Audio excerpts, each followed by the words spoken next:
explicación, eso no cabe duda, ¿no?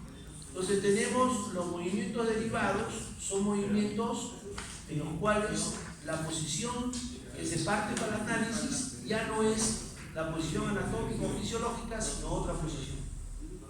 Entonces, en el caso del hombro, yo parto en esta posición, hago aducción o hago abducción. ¿Ya? Muy bien. Pero también en la nomenclatura hay lo que se llaman los movimientos sinónimos.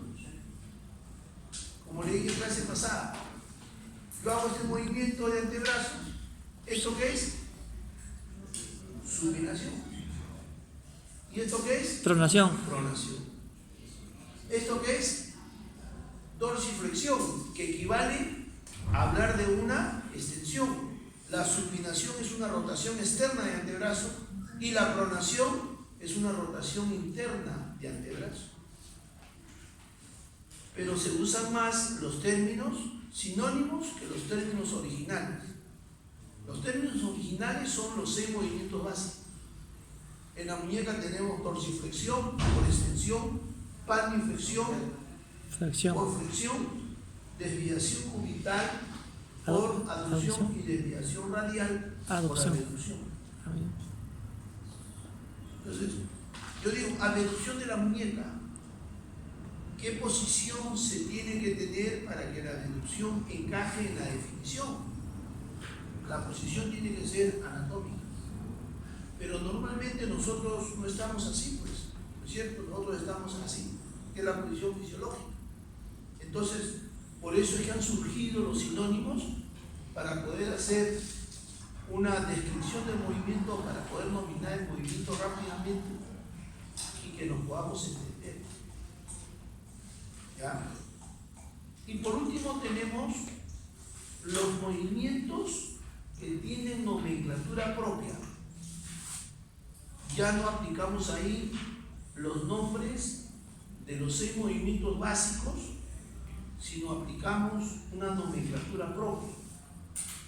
Por ejemplo, la pelvis, ¿se mueve o no se mueve? Sí se mueve. ¿Existe la pelvis-flexión? No existe. ¿Cuál es la nomenclatura que se usa? Se usa movimiento de anteversión, movimiento de retroversión, movimiento de lateroversión, movimiento de lateropulsión, movimiento de antepulsión, movimiento de retropulsión. O sea, tiene 7 movimientos la pelvis. Y por último, 8 movimientos de rotación.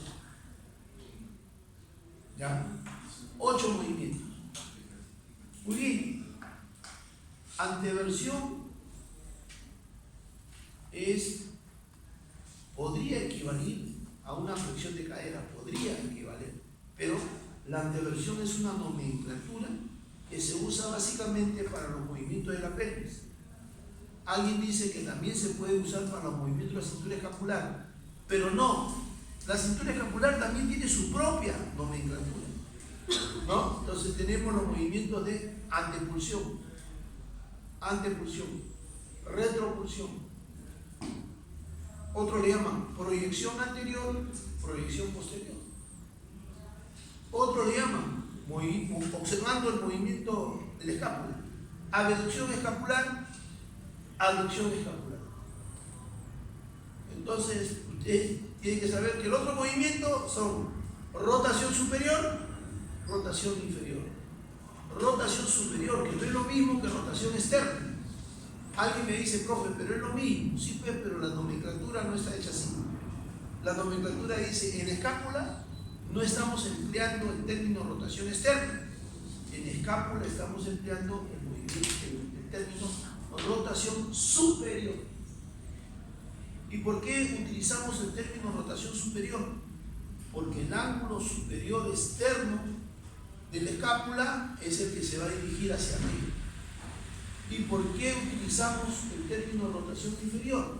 Porque el ángulo superexterno de la escápula se va a dirigir hacia abajo. Entonces tiene que haber un porqué. Entonces la tarea de ustedes, sumada a la que ya les he estado dando, es que ustedes hagan también un cuadro de la nomenclatura de los movimientos articulares.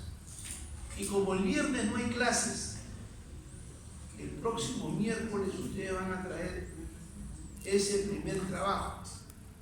¿Ya? ¿Podría repetir, por favor? ¿Cuadro de la nomenclatura?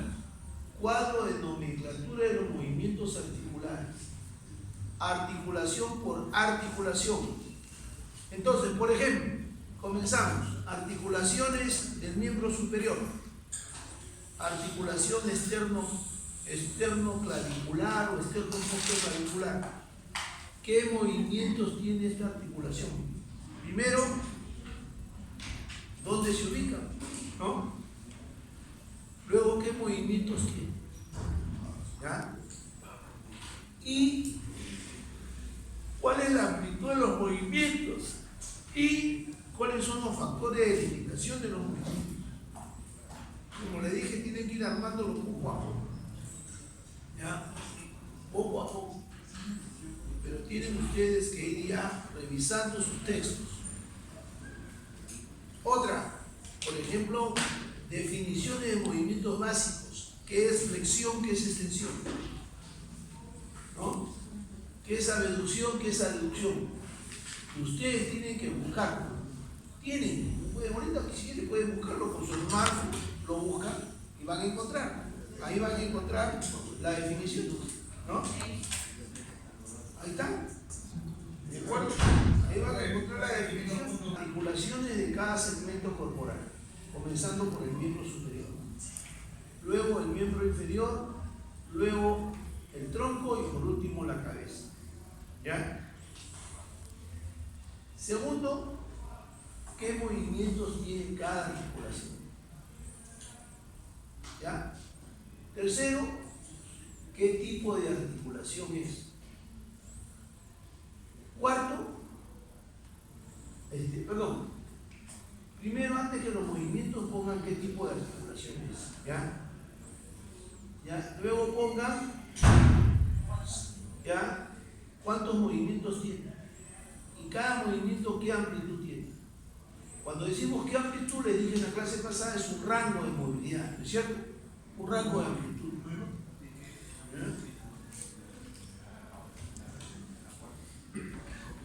Factores de limitación en condiciones normales. Factores de limitación.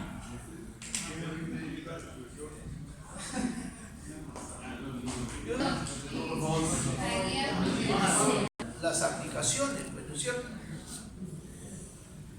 Yo he bajado del Zoom la lista de matriculados. Ahí está. Y en el Zoom existen más o menos unos 30